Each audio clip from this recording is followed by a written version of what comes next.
Good morning everyone. Welcome to my channel agriculture with doctor Meenal. हम देख रहे हैं series of fundamental of plant pathology. तो आज की सीरीज में हम नया पैथोजेंस के बारे में पढ़ना चालू करेंगे, that is bacteria. Previous lecture में हमने कवर किया था फंजाई और इस लेक्चर से हम कवर करेंगे बैक्टीरिया। ये भी लेक्चर आपका टू पार्ट्स में डिवाइड होगा। तो आज के लेक्चर में हम देखेंगे कि बैक्टीरिया की जनरल कैरेक्टरिस्टिक्स क्या होते हैं और बेसिकली बैक्टीरिया के शेप के भी आप पे किस तरह का क्लासिफिकेशन किया जाता है। ओके। और बैक्टीरिया के स्ट्रक्चर के अंदर कौन से सेल ऑर्गेनल्स प्रेजेंट्स होते हैं, तो ये सब चीजें हम इस लेक्चर में कवर करेंगे। So let's start. First we will see what are the general characteristics of the bacterial cell structure. तो बेसिकली आपको याद रखना है बैक्टीरिया क्या है। आपका पहला point important, that is prokaryotic, unicellular and achlorophyllous. Prokaryotic की मतलब क्या होगा, उसके अंदर जो न्यूक्लियस होगा वो वेल डेवलप्ड नहीं रहेगा। ओके, वेल डेवलप नहीं रहेगा, that is your prokaryotic. Unicellular मतलब सिंगल सेलुलर, सिंगल सेल। और क्लोरोफिलस मतलब एज यूजुअल क्या होगा, आपका फोटोसिंथेसिस इसके अंदर नहीं होगा क्योंकि क्लोरोफिल आपका अब्सेंट होगा। इसके कारण ये क्या हो जाएगा फिर आपका ऑटोमेटिकली कुछ heterotrophic, but there are some bacteria जो ऑटोट्रोपिक मोड ऑफ न्यूट्रिशन भी शो करते हैं, जैसे कि आपके साइनोबैक्टीरिया। तो वो एक्सेप्शनल केसेस हो जाएंगे, but generally they are the अक्लोरोविरस। ओके। उसके बाद याद रखना है ये इसका सेल वॉल जो मेडअप होता है किससे होता है, पेप्टिडोग्लाइकॉन। किससे मेडअप होता है आपका, पेप्टिडोग्लाइकन एंड लिपिड। ओके। उसके बाद इसका साइज का साइज क्या हो सकता है किसी बैक्टीरियल सेल का, 0.5 to 5 U M, that is micrometer. Coming to the shape, तो बैक्टीरिया के सेल के कौन से शेप्स हो सकते हैं, रॉड शेप होता है जिसको हम बैसिलस भी बोलते हैं। स्पिरिकल शेप हो सकता है जिसको हम कोकाई बोलते हैं। थर्ड होगा आपका स्पाइरल शेप। बैक्टीरिया के पास इस स्ट्रक्चर के अंदर हम देख रहे हैं ये होता है आपका फ्लैजेला। तो फ्लैजेला बेसिकली किसके लिए होता है, मूवमेंट के लिए यूज होता है, फॉर द मोटिलिटी और movement from one place to another place transfer होने के लिए बैक्टीरिया अपने फ्लैजेला का एक विंग्स की तरह यूज करता है। ओके, ये इसका फ्लैजेला जो है स्विमिंग विंग्स की तरह यूज होता है यहाँ पे। ओके।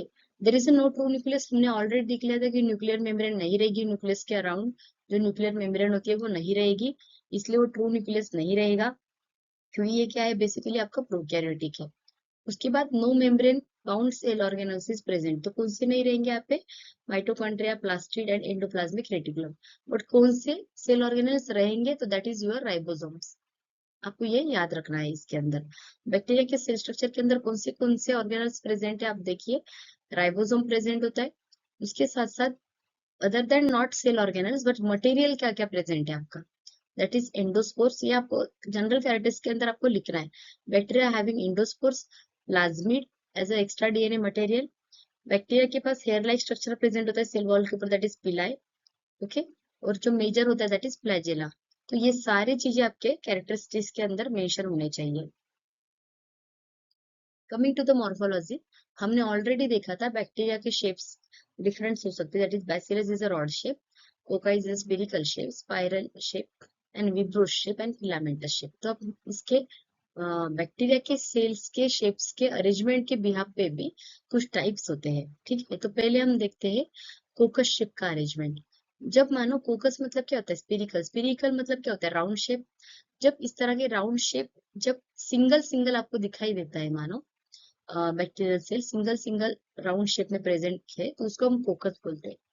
जब वही सेल्स जो राउंडेड कोकस शेप है बैक्टीरिया का, वो पेयर में प्रेजेंट होता है, टुगेदर प्रेजेंट है, उसको हम क्या बोलेंगे, पेयर में दो होने के कारण डिप्लोकोकाई, क्या बोलेंगे हम उसको, डिप्लोकोकाई। जब वही बैक्टीरियल कोकाई शेप सेल चार इसमें अरेंज होके आपके सामने आती है, 4 सेल्स अरेंज होता है उसका, उसको क्या बोलेंगे हम, टेट्राएड। वही जब उसका टेट्राएड में जब 8 सेल्स मतलब बैक्टीरिया कोकसशिप जब 8 नंबर्स में प्रेजेंट हो जाएगी, उसको क्या बोलेंगे हम, सरसिन्ना। सिंगल होने से कोकस, 2 होने से डिप्लोकोकाई, 4 होने से टेट्राएड, 8 होने से सरसिन्ना। वही ग्रेप्स जैसे आप देखते हैं क्लस्टर फॉर्म में होते हैं, ग्रुप्स में होते हैं grapes, right. Grape like cluster form में जब कोकस शेप का बैक्टीरिया सेल अरेंज हो जाता है, उसको हम बोलते हैं हम स्टेप्लिकोकाई, क्या बोलेंगे हम उसको, स्टेप्लिकोकाई। जब कोकस शेप बैक्टीरियल सेल इसे चेन फॉर्म में अरेंज होके आता है आपके सामने, चेन फॉर्म में अरेंज होके आता है उसको क्या बोलेंगे आप? स्ट्रेप्टोकोकाई। Okay, streptococci. उसके बाद हम देखेंगे यहाँ पे arrangement of the bacillus in rod shape. Rod को दूसरा क्या बोला है? बैसिलस। सिमिलर लाइक कोकाई, जब सिंगल बैसिलस सेल प्रेजेंट हो तो उसको क्या बोलेंगे? बैसिलस। वही वो जब पेयर में प्रेजेंट हो बैसिलस सेल, आपकी रॉड शेप वाली सेल पेयर में प्रेजेंट हो, टुगेदर प्रेजेंट हो, दो सेल्स में प्रेजेंट हो, क्या बोलेंगे उसको हम? डिप्लो। दैट इज डिप्लो मतलब ही होता है दो, डिप्लो बैसिली। जब आपकी ये rod shape bacillus bacterial cell chain के फॉर्म में प्रेजेंट है, उसको क्या बोलेंगे हम? स्ट्रेप्टोबैसिली। जैसे हम कोकस के चेन को बोलते थे स्ट्रेप्टोकोकाई, इधर हम बोलेंगे स्ट्रेप्टोबैसिली। जब मैचस्टिक का कोई डब्बा होता है, माचिस की जो तीलियां होती है जैसे अरेंज होती है साइड बाय साइड, राइट? तो ऐसे साइड बाय साइड जब बैक्टीरियल सेल आपके बैसिलस सेल अरेंज हो जाएगी तो उसको आप बोलेंगे पैलिसेड्स। क्या बोलेंगे आप उसको? पैलिसेड्स। एक होता है आपका कोको बैसिलस, ऐसा बैसिलस सेल जो ना ढंग से बैसिलस की तरह नजर आता है, ना ढंग से रॉड शेप है, ना ढंग से कोकस शेप है। कोको राइट मतलब राउंड, ना ढंग से कोकस शेप है, ना ढंग से बैसिलस शेप है। इन दोनों का फ्यूजन कुछ है, ठीक है? ना कंप्लीटली राउंड है ना कंप्लीटली रॉड है, तो इनका कुछ फ्यूजन से जो शेप फॉर्म होता है उसको बोलते हैं हम कोको बैसिली। ओके, उसके बाद कुछ स्पाइरल में अरेंजमेंट है जिसमें आता है स्पिरोचिड्स एंड स्पाइरिलियम। ओके, याद रखना जब कॉमा शेप ऐसे करके, जो कॉमा शेप की तरह ऐसे जब बैक्टीरियल सेल प्रेजेंट होती है, इसको हम बोलते हैं विब्रियोस। क्या बोलेंगे हम उसको? विब्रियोस। और कुछ बैक्टीरियल सेल जो होते हैं किसे होते हैं? फिलामेंटस। तो ये हो गया आपके कुछ बैक्टीरियल सेल के शेप्स एंड अरेंजमेंट के बिहाफ पे टाइप्स जो आपको एग्जाम में पूछे जा सकते हैं। ये सेम है इन डेप्थ, उसका एक्सप्लेनेशन दिया गया है, तो आपको इसको भी एग्जाम पॉइंट ऑफ से याद रखना है। Again same similar thing for the bacillus shape arrangement जो हमने इसके प्रीवियस स्लाइड पे ही पढ़ा था। ओके, सेल स्ट्रक्चर के बारे में पढ़ते हैं हम अभी यहाँ पे। बेसिकली ये सेल स्ट्रक्चर भी आपका याद रखना जनरल कैरेक्टरिस्टिक्स के अंदर आता है। किसमें आता है? जनरल कैरेक्टरिस्टिक्स के अंदर। भले ये पहले स्लाइड में मेंशन नहीं था लेकिन ये जनरल कैरेक्टरिस्टिक्स में आपको मेंशन करना है। क्या? जब कोई भी बैक्टीरिया की सेल वॉल जो होती है वो थिक होती है अच्छे से एंड रेगुलर होती है, ठीक है, एंड रेगुलर होती है मानो, तो आप उसको क्या बोलोगे? आप उसको बोलोगे कैप्सूल। ओके, बट वही अगर बैक्टीरियल सेल आपकी क्या है? गमी है, स्टिकी है। ओके, गमी है, स्टिकी है और रेगुलर भी नहीं दिखाई दे रही है। ऐसे जिस तरह से कैप्सूल की जो स्ट्रक्चर होता है अच्छे से मेंशन दिया है, ठीक है अच्छे से, राइट? तो उस तरह से ना होके आपका अगर मानो गमी एंड स्टिकी लेयर नजर आता है तो उस लेयर को आप बोलेंगे सेल वॉल के स्लाइम लेयर। क्या बोलेंगे आप? सेल वॉल के उस लेयर को स्लाइम लेयर। और जो थिक लेयर है, रेगुलर लेयर है, अच्छे से दिखाई दे रही है, उसको क्या बोलोगे आप? कैप्सूल। तो ये भी आपका किस में आएगा? जनरल कैरेक्टरिस्टिक्स के अंदर आएगा। ये नेक्स्ट पॉइंट है, ये भी आपका जनरल कैरेक्टरिस्टिक्स के अंदर आपको मेंशन करना पड़ेगा, याद रखिए। तो हमें पता है बैक्टीरिया हर एक सेल के अंदर उसका खुद का जेनेटिक मटेरियल तो होता ही है। तो बैक्टीरिया के अंदर DNA as a genetic material already present है, सर्कुलर डीएनए, ठीक है। अदर देन दैट बैक्टीरिया के पास एक्स्ट्रा डीएनए मटेरियल भी प्रेजेंट होता है, एक्स्ट्रा जेनेटिक मटेरियल भी प्रेजेंट होता है। एक तो हमेशा हर सेल के अंदर जेनेटिक मटेरियल प्रेजेंट होता ही है, वो कॉमन होता है जैसे भी हो, that is DNA. Okay, other than that भी बैक्टीरियल सेल के अंदर extra genetic material, extra DNA जो आपका सर्कुलर होता है, एक्स्ट्रा जेनेटिक मटेरियल प्रेजेंट होता है, जिसको हम बोलते हैं प्लाज्मिड। क्या बोलते हैं उसको हम? Plasmid DNA. तो ये इस तरह का जो स्ट्रक्चर है वो बैक्टीरियल सेल के अंदर ही पाया जाता है। किसी भी सेल के अंदर कोई एक्स्ट्रा जेनेटिक मटेरियल किसी अदर पैथोजेंस में नहीं दिखाई देता है। Okay, so it is very important.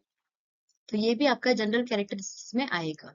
Okay, उसके बाद हमने ऑलरेडी पहले स्लाइड में मेंशन किया था मोस्टली हेट्रोट्रॉपिक, क्योंकि वो कैसे है? क्लोरोफिलस है आपका बैक्टीरिया। क्लोरोफिल नहीं होगा तो फोटोसिंथेसिस नहीं कर पाएगा, राइट? फोटोसिंथेसिस नहीं कर पाएगा तो क्या होगा? वो फूड के लिए दूसरे सेल्स के ऊपर डिपेंडेंट हो जाएगा। और जो फूड सिंथेसिस के लिए दूसरों के ऊपर डिपेंडेंट होते हैं उसको क्या बोलते हैं? हम हेट्रोट्रॉपिक बोलते हैं।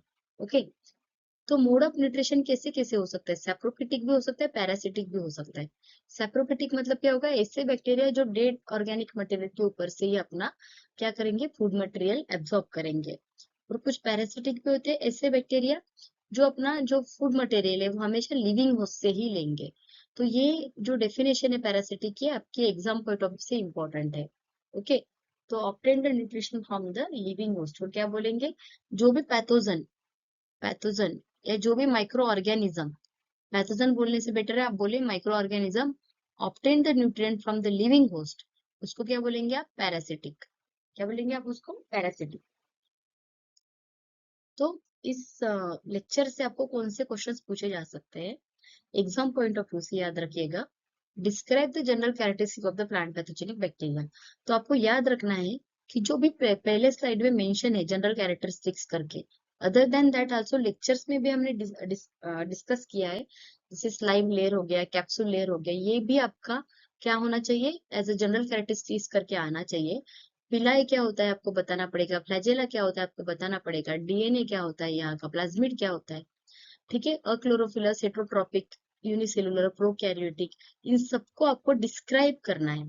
प्रोकैरियोटिक का मतलब क्या होता है, ओके, हेट्रोट्रॉपिक का मतलब क्या होता है, उसका पैरासिटिक से एप्रोपेटिक मोड क्या होता है, ये सब आपको इस जनरल कैरेक्टरिस्टिक्स के अंदर डिस्क्राइब करना पड़ेगा। और वहां से एक पैरासाइट करके एक डेफिनेशन है, आप उसको जरूर एग्जाम पॉइंट ऑफ व्यू से उस डेफिनेशन को पढ़ के आइए।